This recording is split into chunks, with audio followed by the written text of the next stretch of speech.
These are all the lighting coils, and these coils are LT coils. We call it as a starting coil, and these are of pickup coils. This is of K2. This is of K2, and this is also K2. And this is the very old one. This is of Vespa. These are the stators. This is prepared by me, and it is ready for the use. And this one also.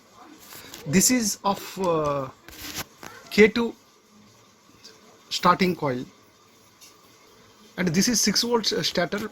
Whereas in 6 volts you will find the contact ignition switch, whereas all work is being done by this coil, pickup coil. It is picking up from the magnet. The EMF will be produced and it will be collected by this coil. EMF means it's an electromotive force which is required for running of the vehicle and for igniting the air fuel mixture through that is by spark plug.